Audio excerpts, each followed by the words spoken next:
Hi, so in this video I'm going to be looking at the dot product and the scalar product. So if I want to find the dot product of two vectors, it's best just to show you using examples. So if I've got this vector and another vector written in their column form, so that means I have the I component and then the j component and then the k component. If I want to find the dot product with another vector, all I do is multiply the I components together and then the j components together, and then the k components together.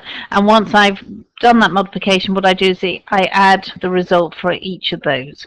So I'll get 2 times minus 2 plus 3 times 4 plus minus 1 times 3, work it all out, and I get 5. And do note that when you find the dot product, you get a number out. Okay, you get a scalar quantity. This is not a vector you get out a number. Okay, so the scalar product is defined using this. A dot B equals the magnitude of A times the magnitude of B cos theta. And it's very useful because you can find the angle between two vectors.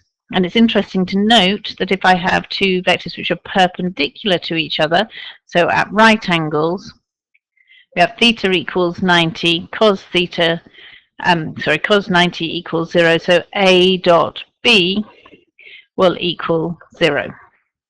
Okay, so the first question, find the angle between two vectors, I plus 3j and 3i plus 4j.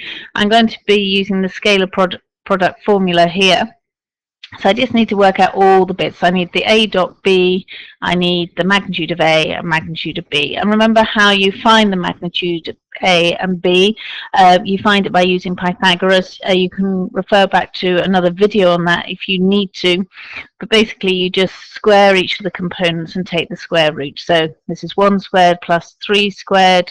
Take the square root gives me root 10, and this will give me 3 squared plus 4 squared. Taking the square root gives me 5.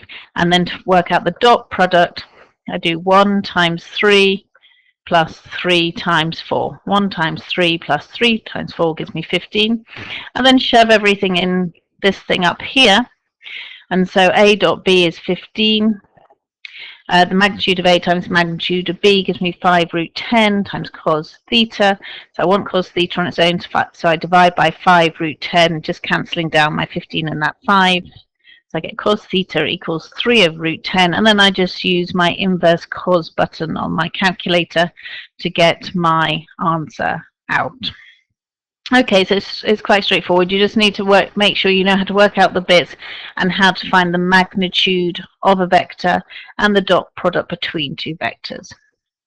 Okay, so in my second example, I have two vectors and I'm told they're perpendicular to each other. So that means I know that the dot product equals 0.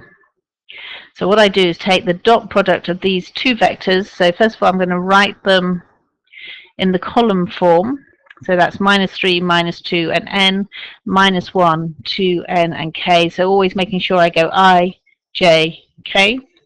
I then take the dot product, so I multiply the 3 times the minus 1, and then I add the minus 2 times the 2n, and then I add n times 1. Sort it out a bit, and then once I put my n's together, I can see that my n equals minus 1. Okay, I hope that's helpful. Once again, I've probably gone quite quickly, but you can go back and pause and take your time to think about what I'm saying. I'm now actually going to record another video where I'm going to have slightly harder examples, so please visit that if you think it'll be helpful. Okay, bye.